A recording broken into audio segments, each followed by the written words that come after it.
Olá, que bom ter a sua companhia para mais uma exploração aqui no canal. Olá a todos! Antes da gente mergulhar no assunto de hoje, aquele lembrete rapidinho.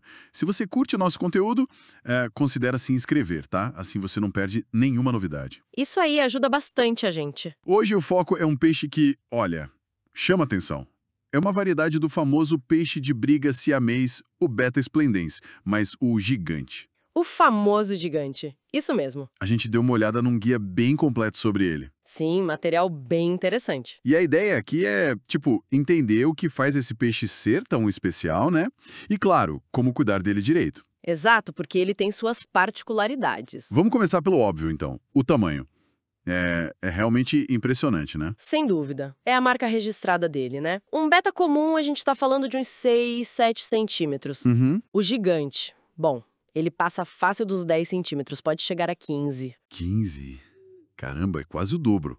Exatamente. É um peixe bem maior, assim, e isso já muda tudo no manejo, sabe? Imagino. Mas e a aparência? Fora o tamanho, ele mantém aquele visual clássico do beta? As cores, as nadadeiras? Sim, e isso que é o mais legal, eu acho. Ele tem toda aquela variedade de cores vibrantes, sabe? Azul, vermelho, tudo aquilo. Lindo demais. E os formatos de nadadeira também, véu, coroa, placate, só que tudo numa escala maior. Ah, que interessante. E o dimorfismo sexual fica ainda mais evidente. Os machos são bem maiores, mais coloridos, nadadeiras, nossa, exuberantes. As fêmeas são um pouco menores, cores mais discretas, nadadeiras curtinhas. Entendi. É resultado de seleção, né? Para chegar nesse tamanho. Exato, um trabalho cuidadoso dos criadores para selecionar essa característica. Legal. Mas aí vem a pergunta. Maior no tamanho, mas e no temperamento? Aquela fama de briguento continua? Com certeza, isso aí tá no DNA do beta, não importa o tamanho. O instinto territorial é fortíssimo. Ah, então nada de dois machos juntos, mesmo num aquário gigante? De jeito nenhum. É briga na certa, séria mesmo.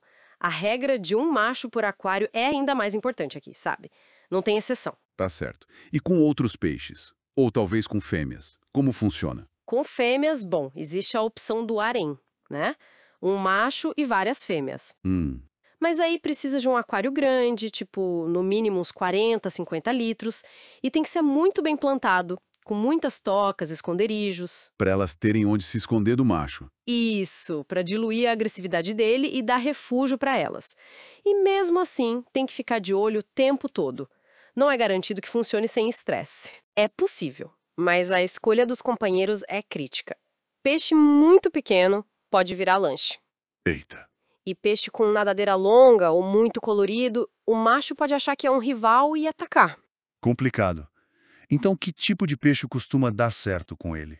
O ideal são peixes pacíficos, sabe? De cardume, que fiquem mais em outras áreas do aquário e que tenham um tamanho que nem intimide o beta, nem seja pequeno demais. Tipo quais? Há tetras maiores, como o Mato Grosso, sabe?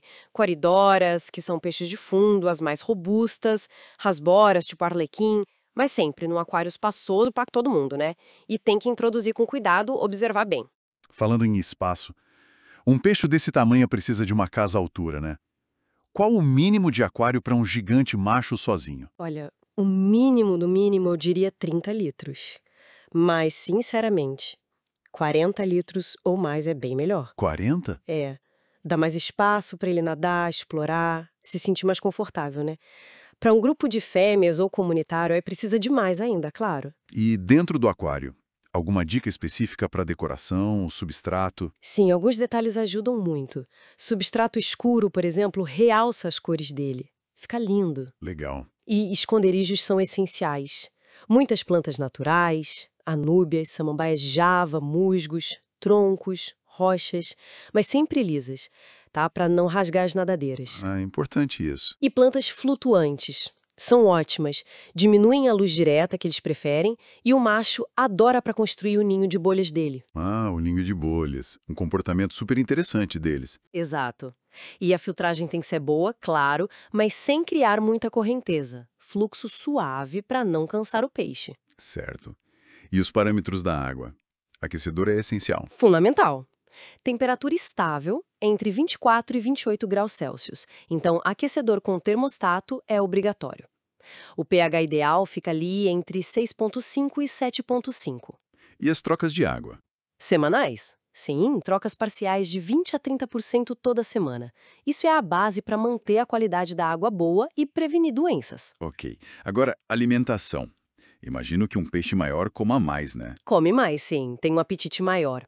Mas o segredo é não exagerar.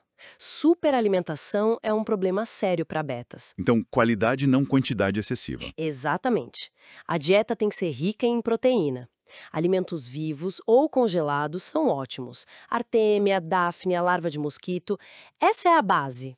E ração. Complementar com uma ração boa, de qualidade, específica para betas.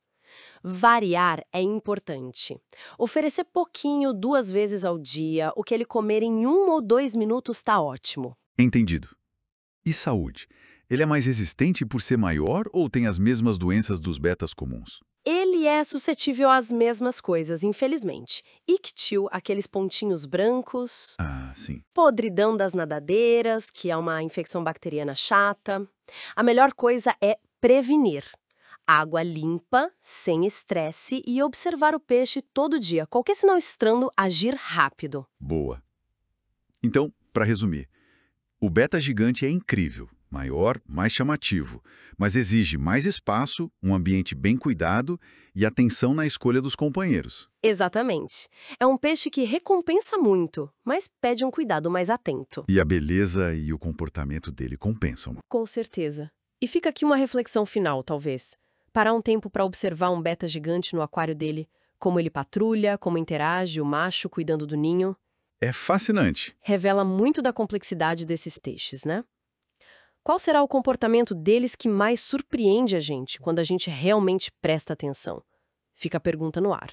Ótima reflexão. Esperamos que essa análise tenha sido útil e interessante para quem nos ouve. Esperamos que sim. E lembrando, toda segunda-feira tem peixe novo sendo explorado aqui no canal. Não perca! Isso aí. Muito obrigado pela sua audiência e até a próxima. Até mais, pessoal.